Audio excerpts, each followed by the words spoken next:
దానికి ఇప్పుడు జరిపేదానికి కొంత చేంజెస్ అనేవి వచ్చాయి. అవి మీకు ఇప్పుడు చెప్తాము.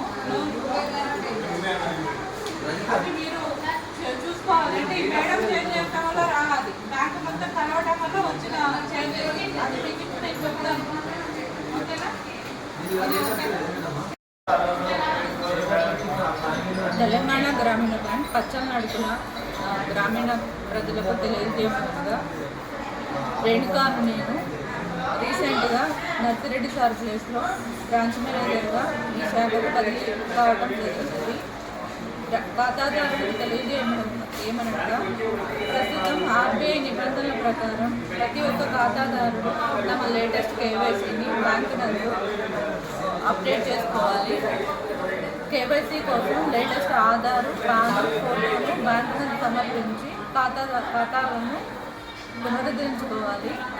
లేనిచో ఈ సేవలు సెప్టెంబర్ 30 తర్వాత తాత్కాలికంగా ఖాతాలను నిలిపివేయడం జరుగుతుంది. అలాగే మన బ్యాంకు నందు ప్రధానమంత్రి సురక్ష బీమా మరియు ప్రధానమంత్రి జీవన్ జ్యోతి బీమా సదుపాయం కలదు. ఈ సదుపాయాల వలన ప్రతి ఒక్క ఖాతాదారుడికి 2 లక్షల బీమా సదుపాయం ఉంటుంది. ఈ బీమా సదుపాయం కోసం 436 రూపాయలు సంవత్సరానికి ప్రీమియం చెల్లించవలసి ఉంటుంది.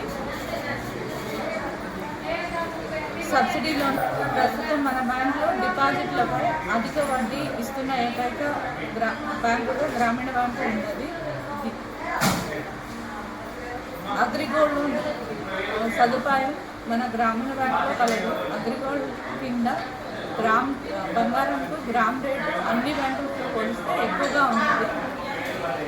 మరియు అన్ని కమర్షియల్ బ్యాంకులతో సమానంగా అన్ని రకాల లోన్లు బ్యాంకు నందు తక్కువ వడ్డీకి అందిస్తున్నాము.